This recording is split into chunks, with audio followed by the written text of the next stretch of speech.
Travel with ആനിൻ്റെ പുതിയൊരു വീഡിയോയിലേക്ക് എല്ലാവർക്കും സ്വാഗതം. ഇസ്താംബുളിലെ ബോസ്ഫോറസ് റിവറും അതിനു ചുറ്റുമുള്ള മറ്റു കാഴ്ചകളുമാണ് ഇന്നത്തെ നമ്മുടെ വീഡിയോയിലുള്ളത്. ഇസ്താംബുളിൽ തിരഞ്ഞെടുപ്പിനോടനുബന്ധിച്ചുള്ള പ്രചാരണങ്ങൾ നടക്കുന്ന സമയമാണ് ഇപ്പോൾ.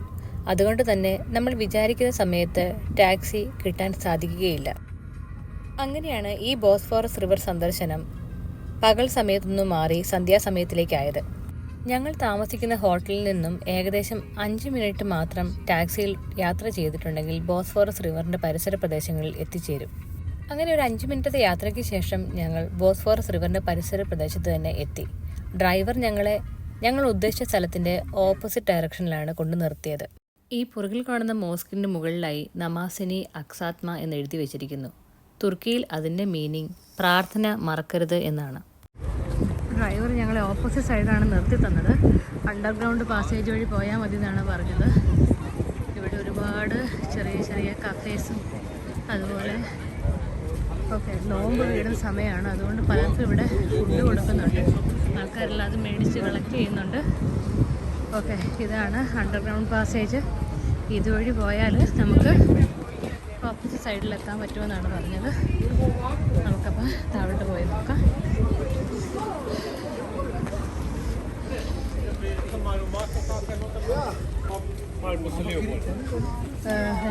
രണ്ട് സൈഡിലും മുഴുവനും ഒരുപാട് കടകളാണ്.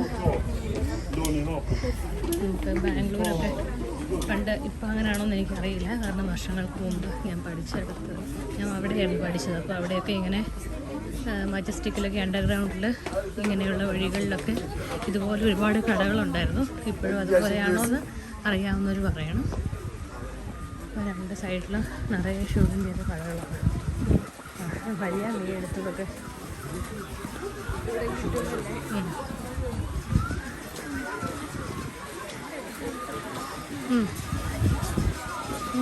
ഒരുപാട് സാധനങ്ങളുണ്ട്. മധുരമുള്ള ഒരുപാട് മിഠായികൾ ഇവിടെയുണ്ട്.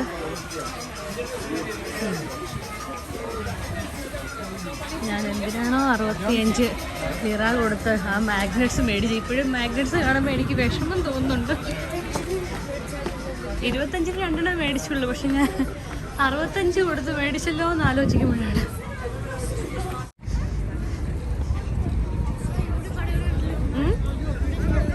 ആ കടകളുണ്ട്. റിവറിനെ ക്രോസ് ചെയ്യുന്ന പാലത്തിന് താഴെ മുഴുവനും ഓരോ കടകൾ. അത് നല്ലൊരു ഐഡിയ ആണ്. അതിന് മുകളിൽ അതെ വെയിറ്റ്.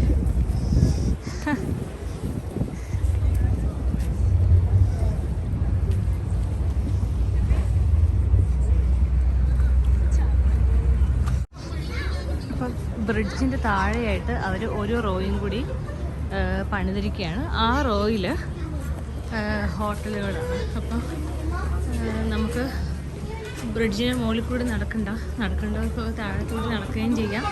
ഈ ഹോട്ടലുകളൊക്കെ ഗവൺമെൻറ് വാടകയ്ക്കും കൊടുത്തേക്കാണ്. നമ്മുടെ നാട്ടിലും പാലിക്കാൻ പറ്റുന്ന ഒരു കാര്യം തന്നെയുള്ളത് അല്ലേ? നല്ലൊരു ഐഡിയ അല്ലേ?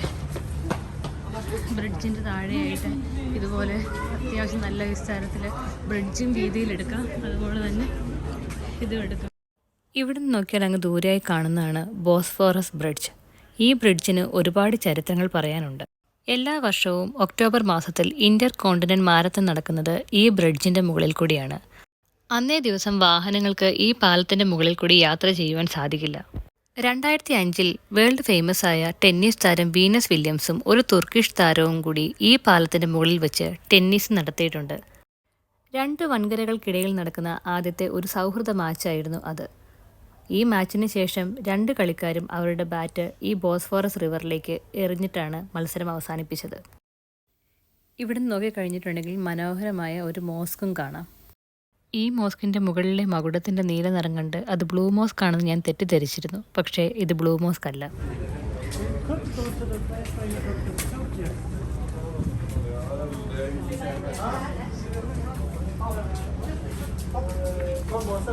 പതുക്കെ നടക്കുകയാണ്. ഈ പാലത്തിൽ കൂടി നടന്നപ്പോഴാണ് മരിയയ്ക്ക് വേറൊരു സംശയമുണ്ടായത്. എന്താണ് ബോസ്ഫോറസ് റിവർ എന്നുള്ളത്. മെഡിറ്ററേനിയൻ സീയെയും ബ്ലാക്ക് സീയെയും കൂടി കണക്ട് ചെയ്യുന്ന ഒരു കടലിടുക്കാണ് ശരിക്കും പറഞ്ഞിട്ടുണ്ടെങ്കിൽ ബോസ്ഫോറസ്. യൂറോപ്യൻ ട്രിപ്പിൻ്റെ എൻ്റെ ആദ്യത്തെ വീഡിയോയിൽ പറഞ്ഞതുപോലെ ക്യാപിറ്റൽ സിറ്റിയായ അങ്കാരയേക്കാൾ ഇസ്താംബുളിനെ മറ്റുള്ളവരിൽ നിന്നും വ്യത്യസ്തമാക്കുന്നതും വാണിജ്യപരമായി മുന്നോട്ട് സഹായിക്കുന്നതും ഈ ബോസ്ഫോറസ് റിവർ തന്നെയാണ്. യൂറോപ്പിൽ നിന്നുള്ള ധാരാളം കപ്പലുകൾ വാണിജ്യ വസ്തുക്കളുമായി ഇസ്താംബുളിലേക്ക് എത്തുന്നത് ഈ ബോസ്ഫോറസ് റിവർ വഴിയാണ്. ഞാൻ പറഞ്ഞ ഇതൊരു കടലിടുക്കാണ് എന്നാണ്.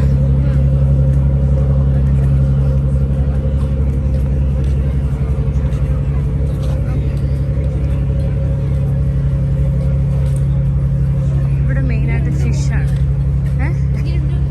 മുകളിലുണ്ടോ? നമ്മളിപ്പോൾ ഇതിൻ്റെ കറക്റ്റ് നടുവിലാണ് വന്നിരിക്കുന്നത്.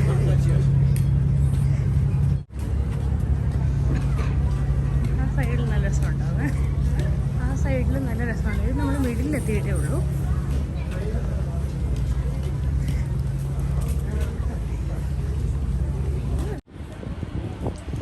നമ്മൾ ആ പാലത്തിലൂടെ നടന്നിട്ട് എക്സാക്റ്റ് അതിൻ്റെ മിഡിൽ ഏരിയയിലാണ് നമ്മൾ എത്തിയിരിക്കുന്നത്. ഇതിന് ബാക്കിയായിട്ട് ഇവിടുന്ന് ബാക്കി ബോട്ടുകൾക്ക് പോകാൻ വേണ്ടി സ്ഥലം ഒരുക്കിയിട്ടുണ്ട്. അതുപോലെ തന്നെ ഇതിൻ്റെ അപ്പുറത്തെ സൈഡിൽ ഇതേപോലെ തന്നെയുള്ള റെസ്റ്റോറൻറ്റ്സ് ആണുള്ളത്.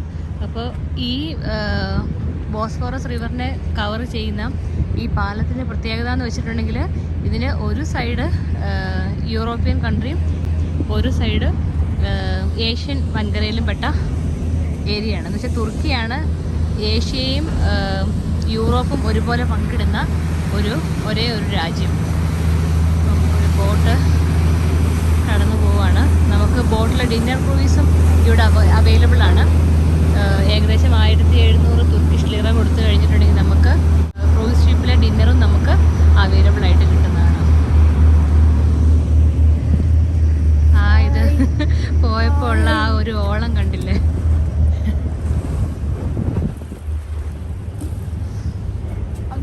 ഇങ്ങോട്ട് വരുന്നുണ്ട്.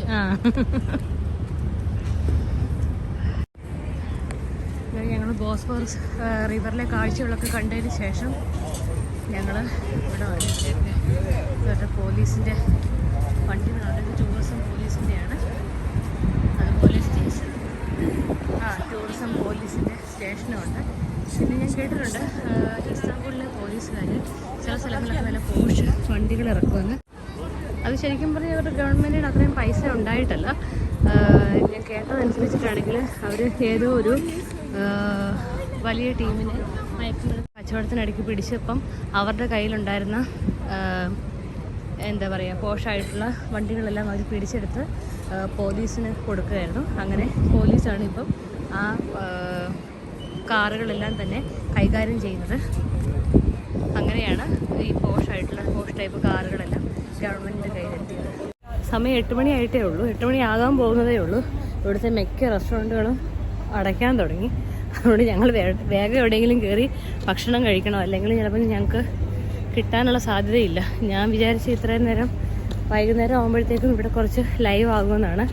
പക്ഷേ എല്ലാം വിചാരിക്കുന്ന പോലെയല്ല. ഇത്രയും നേരം ഞാൻ അവിടുത്തെ റമദാൻ ആയതുകൊണ്ട് 6 മണിക്ക് ശേഷം കടകൾ തുറക്കുകയുള്ളൂ. പക്ഷേ ഇപ്പം 6 മണിക്കല്ല 8 മണി ആയപ്പോഴത്തേക്കും കടകളൊക്കെ അടയ്ക്കാൻ പോവുകയാണ്. ഞങ്ങളവിടെ കണ്ട ഹംദി എന്ന് പറയുന്നൊരു റെസ്റ്റോറൻറ്റിൽ കയറി. അപ്പം അവിടെ 2 കബാബ് ചിക്കനൊക്കെ ഓർഡർ ചെയ്തു. ഇവിടെ ലോക്കൽ ഒരു റെസ്റ്റോറൻ്റ് ആണെന്ന് തോന്നുന്നു.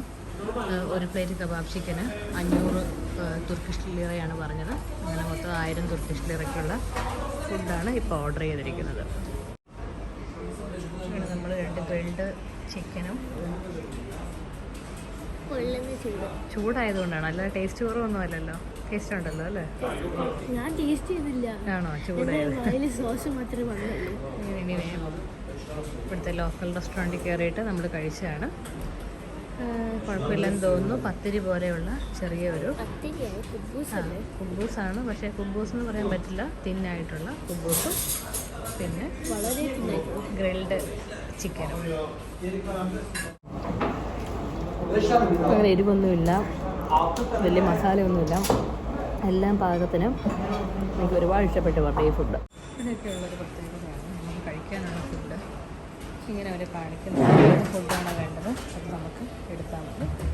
എന്തായാലും അവിടെ മൊത്തം നമുക്ക് 1715 റിയാലാണ് ആയത്. പിന്നെ നല്ലൊരു ഫുഡ് കഴിച്ച് ഇവിടെ നിന്ന് നമ്മൾ ഇറങ്ങുകയാണ്.